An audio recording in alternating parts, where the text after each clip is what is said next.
My name is Anne-Marie Duffy, and as Pete said, I've been involved for 11 years.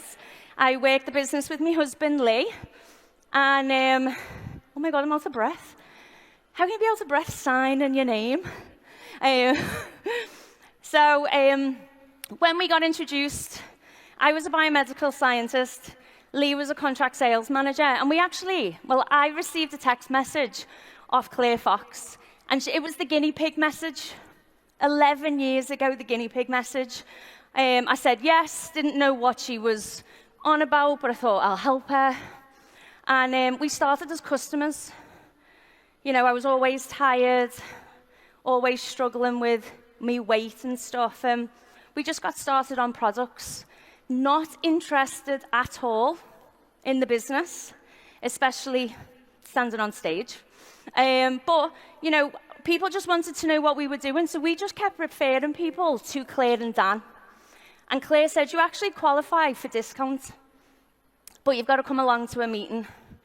So I went along to the meeting begrudgingly, and that was when me and Lee seen the bigger opportunity that Herbalife has to offer. So we decided to just do it really part-time, around our full-time jobs, and we grew quite quickly. We got to global expansion team in 11 months, and then we decided to go full-time Herbalife. So we grew quickly, like I said, 11 months to get team. And then we just spent the next 6 years just really trying to find our way of doing Herbalife. We weren't really doing much. We were trying, but not getting anywhere. We couldn't duplicate what we were doing. And actually, our business went backwards, okay? Lee had to go back and get a job. We were in debt from rental properties that we had, and we were just rock bottom. And then 4 years ago, we were introduced to the Breakfast Budget Club model by Claire and Dan. And we've been watching Claire and Dan from afar, and we could see, yes, their business was growing, but they were happier. And that was what we wanted, because we were lost. And so we went and spoke to Claire and Dan. We saw what they were doing, and we said, we're in. And they said, okay, but you've got to master the basics. You've got to go back to the beginning, supervisor mentality, follow the pathway, plug people in, move them to supervisor, and by using the career ladder, create leaders to duplicate clubs. And that's what we did. And that's what we've been doing for the last 4 years. And that's how we've gone from not even picking up our Get Team check to now Pres Team 15K. This is the last 3 months total volume for us, profit, and new supervisors on all levels. And it's like a game. It's a game for us to see how many new supervisors can our organization duplicate. That's what it's all about. You've got to have a bit of fun with it. This is our club as of yesterday morning. And then this is what happens when you learn to duplicate what you're doing and create leaders. So 26 clubs on 3 levels and 33 on all. And I just want to give a massive shout out to every single one of these guys who are impacting their community in a huge way. So this is mine and Lee's vision. So we want 10 frontline tab team breakfast budget clubs, but that are able to duplicate themselves. That is the name of the game. It's not just about opening clubs, it's about opening successful, profitable breakfast budget clubs that are able to duplicate by using the career ladder. And that's what I'm going to talk about today. And this is where I am at my happiest, talking about the career ladder. Okay? So it's time to roll up your sleeves. We're going to get into the nitty-gritty. So are you ready? Claire and Dan touched on this just earlier. When I was a scientist in the NHS, I was a professional. I was a professional in the workplace, and I also knew that if I wanted to be promoted up the career ladder in the NHS, then I had to do certain things in order to be able to be promoted. But we didn't bring any of that into our Herbalife business until we got involved in the breakfast budget clubs. And that was one of the very first things that we needed to change. We needed to raise our standards as professionals in the breakfast budget club model. And that, first of all, that mindset shift is what changed everything for us. And for me personally, I learned that it was about not how good that me and Lee could be, but how we could help develop and nourish other people's potentials. That was going to be the difference between us being okay and other people being successful. Because we can only open one club, and if we want to be able to duplicate clubs in different communities, we have to be able to develop leaders to do the same. So that's what it became for us, okay? So let's recap what the mission is. It's to help 10,000 people to get healthier. So we're purpose-driven. We know every morning what we're getting up for. And we're going to be able to do that by creating 100 profitable breakfast budget clubs, each with 100 customers in over the next 10 years. And we committed to that, and we promised ourselves no distractions. But in able to be able to open those other clubs, we needed the way to be able to take a club member all the way through to becoming a club owner. So another mindset shift for me and Lee was when someone walks into our club, up the stairs, we don't look at them as a potential club member. We look at every single person as a potential club owner, okay? And that's a massive mindset shift because we're not there. We can't judge who's going to be the next club owner. What we can do is treat everyone fairly, give them the same opportunity, and have a step-by-step plan on how we're going to get them to where they want to get to, not where we want them. Meet them where they are, build your relationships, nourish their potential, and they will decide where they want to go. Is that clear? Yes. Okay, fantastic. So you heard Claire and Dan talking about the blockages, and the first blockage was how to develop trainee coaches. So when you first open your club or you're in club and you fill in the funnel and you've got all these club members, if you're not proactively looking for your trainee coaches, you're going to end up with loads of members. You're going to be running around like a headless chicken, and your club's going to get stuck because no one's going to be able to leave. Okay? And you might be that person in that room right now. So I'm going to show you how we use the trainee coach program because we needed to be able to show our club members that there was a simple way for them to learn the skills of how to become a trainee coach in the safety of the club, learning as they were going along. And it was all around the 20-point checklist. And it's simple, practical skills. Dan touched on this, it's mastering the basics through tell, show, try, do. And club is so practical that you're in the room all the time with your trainee coach. You're showing them every single day you're in club how to look at food planners, how to make shakes, how to do things with the club members, take pictures, recognition. And you're going to hear all that this weekend. It helps them build the skills, the knowledge, the confidence, all while still learning how to get their first customers and put money in their pocket. And the most important thing is teaching them how to track the profits. Because it is so empowering to say to a brand new trainee coach, how much money did you make last month, profit? And because they're tracking it, they go, £250. And that is life-changing for people. That could mean that they could pay their rent on time. It makes a huge difference to someone's life, but they need to be able to see that they're getting paid for their efforts. It's so important. Plus also, the 20-point checklist is the first taste of responsibility for that trainee coach. I'm a bit of a stickler for people understanding responsibility for their own business in our club, yeah? Because me and Duff work together in the club, he's good cop and I'm bad cop, okay? So I always say to our trainee coaches, and they'll be listening and nodding, when I give them this checklist, I go, okay, This is your responsibility to be proactive in coming to us to get these signed off. You have to be the one that comes to us of a morning and goes, right, I need you to help me with this because this still needs to be signed off. I'm not going to be the one checking to see what needs to be done. Okay? And that's important because it shows the trainee from day one that it's their business, it's their responsibility. Okay? And we have minimum requirements to be a trainee coaching club. So there's quite a few ambassadors in here.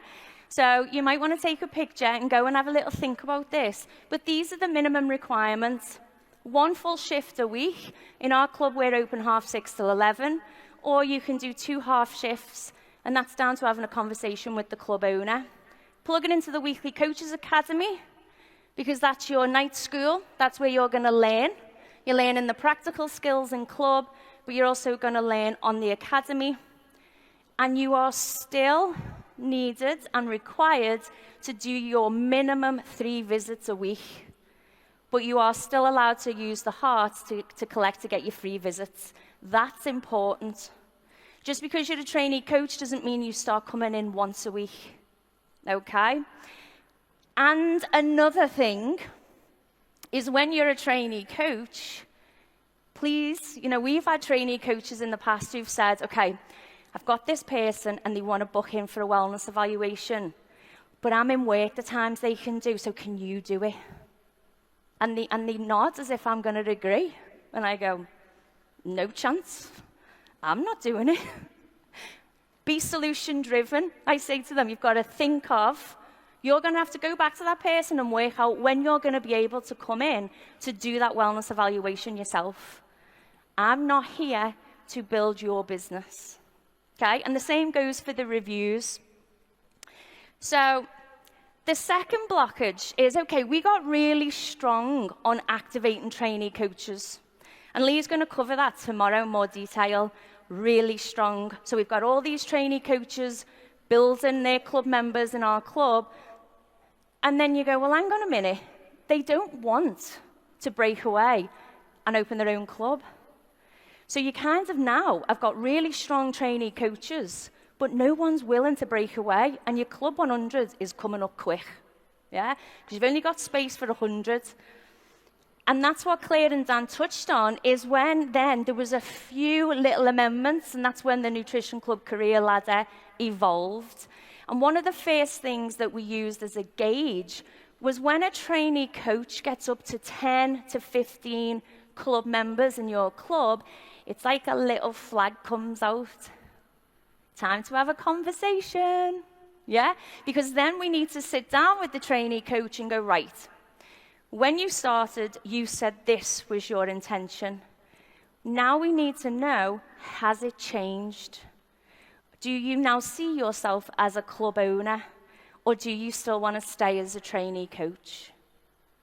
Because then the conversation comes, well, if they say, well, I still want to just be a trainee, I've got no intention of moving, then the conversation might have to become, well, when you're 10 to 15, I'm going to actually ask you to stop inviting people into club because we need the space to develop junior partners.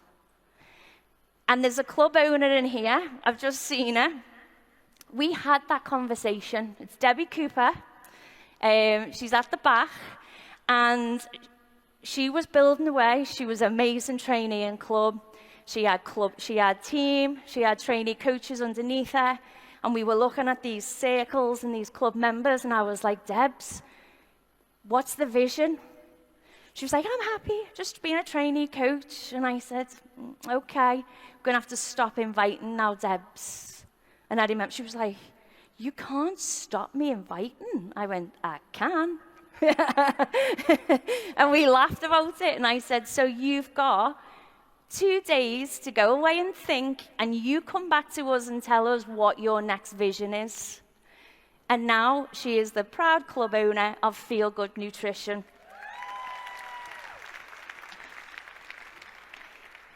But when she came back to us and said, okay, I want to be a club owner, we then went, okay, it's time to promote you to junior partner. And that's the mentorship program. And the mentorship program is a temporary role because it only lasts 3 to 6 months, okay? But I got asked last night, and this is a really good question, is what do you do if someone's working a full-time job and can't afford, they're relying on that income and they can't afford to just leave their job to work 4 to 5 shifts in club as a junior partner? So I'm going to use Val Balfour as an example, because Val was a trainee coach in our club, but she was a lecturer, an IT lecturer, but she always had the vision that she wanted to be a club owner, but she just couldn't commit to doing the 4 to 5 full shifts because she was still doing this lecturing job, which she hated, but it was essential at that point. So we sat down and put a plan in place. And the first thing we said to Val was, okay, you want to be a club owner, which means you've got to be full-time in Herbalife. So how much money do you need to be earning, profit, to be able to walk away from your job? And she wrote that down. And that was her first intention. Okay, that's the long-term goal. That's where we're aiming for. Then we said to her, okay, how much do you need to be earning profit to go part-time or drop hours in your job? She wrote that down. So Val had a plan. So we said to her, because we know that you're working towards being a club owner, and that's the long-term goal, we'll allow you to keep bringing club members in past that 10 to 15, but you've also got to commit to doing more shifts in club. So it's not keep bringing people in and still only do one. It's you've got to be able to match, because you've got to look after those club members, but also you've got to be able to earn the income in order to be able to phase out from your full-time position. Does that make sense? Yeah? Okay. And now Val's in the room. She's a Get 2.5 member, and she's got 5 clubs in her organisation. So the Junior Partner Mentorship Program, like I said, it's temporary. It's 3 to 6 months, because then the next step is you're a club owner. You graduate, and you know, you open your club. And for me, the junior partner position, I love it, because this is where we get to the nitty-gritty. We get serious about them becoming the mini club owners in your club, okay? And my junior partners that have been in our club, they must have hated me, I would say, pretty much the whole time that they were a junior partner, because everything they came to me question-wise, I would turn back to them. Because we wanted to be able to set them up mentally, to be able to, when they open their own club, there's no one they can run to ask questions. And that for me is important. So from day one as a junior partner, I'm going to be asking you questions. So like I would be in club and they'd go, the light bulb in the fridge has gone out. What do I do? I've no idea. I'm not here. You're a club owner. What do you do yourself? And they go, okay, and go away. You know, we want to teach them how to become solution-driven. You know, what happens if the payment machine didn't work one day? I got a phone call. I was like, I don't know. You're in a club on your own. What you do? Think quick. Think on your feet. You need to be able to know how to take payments from your club members if no one else is there to tell you. And that's what I love about it, really helping develop the leaders, but also being like that solution-driven mindset. And we have like, you know, like we have the 20-point checklist for the trainees. We have an 8-point checklist for the junior partners, really helping them get into the mindset of being a club owner. We're going to help them understand that they need to build 30 to 40 club members and the 2 to 3 trainee coaches. And again, you might be a trainee in here and think, okay, what do I have to do to be a junior partner? These are the minimum requirements for a junior partner. You have to have brought in a minimum of 10 frontline club members yourself, consistently filling the funnel and inviting. It doesn't stop as a junior partner. You've committed to the 4 to 5 full shifts a week. You're still plugging into the academy. You've completed the 20-point trainee checklist. But for me as well, me and Duff, it's not a given position. It is up to the club owner who gets promoted to junior partner based on their work ethic, their values, how much of a team player they are, okay? Because we take our role really seriously about developing strong leaders who are going to go out into the community and open a breakfast budget club, okay? So it's, I know I sound quite serious, but for me it is, yeah? And this is the business plan. And like Claire said, we have all these little business plans up in our club because they're great visuals. Because while we're sat around the tables talking to club members and even trainee coaches, and they say, okay, well, what's the next step? Or how does someone open their own club? We have all the visuals to be able to say, here, here, and here. It's kind of like, like QVC, yeah? But it's about build the magic numbers, and we are always using these diagrams with our junior partners and, club owners for them to be able to visualize what their business looks like in relation to the business plan. And a junior partner will build their 30 to 40 club members with their 2 to 3 serious trainee coaches in your club. They have 3 to 6 months in order to develop as a mini club owner in your club, and it's the safety of your club where they can learn, they can make mistakes, and it's okay because you're there to help them. But when they're ready to graduate, as Claire and Dan always say, they pick up their people, their mini club in your club, and sidestep and open in their own club in profit. And that is how we do it to help create strong, profitable breakfast budget clubs. And if you look, the career ladder is a building block of every little cluster to be able to get to Club 100. So if you can learn and master the career ladder and always be using the gauges, using the magic numbers, having open communication to be able to put plans in place, this is what you're building towards. And when it happens, it takes your purpose to a whole other level. Because when you see your team, your leaders, duplicating, growing in skills, confidence, and going out and duplicating clubs, it just absolutely makes your heart burst. I absolutely love it. And it's almost like a little pat on the back. Okay, good job, we've done it. We've helped someone else go, and they've flown the nest, yeah? And what I want everyone to do is to take a picture of this, because what I want you to be able to think of over this weekend and when you get home is to really see where you see yourself, or what is the vision for you with regards to the Herbalife marketing plan. And next to it is how many breakfast budget clubs you need to have open in 3 levels. And I want you to be able to use the career ladder, the pathway, and be able to commit to a long-term plan to becoming a professional in the breakfast budget club model, to be able to get to where you want to get to by helping other people. And just to finish off, just my little top tips. Focus on building relationships and nourishing potential. Meet people where they're at. Have the career ladder and the little plans, the junior partner business plan, the Club 1 owner business plan, and the marketing plan in breakfast budget clubs up in your club as visuals to be able to show your club members and just have conversations. Identify club owners by using your trainee coaches, your gauges, the junior partner mentorship program, and use the career ladder as a step-by-step guide. And just, most of all, be patient, but enjoy every minute.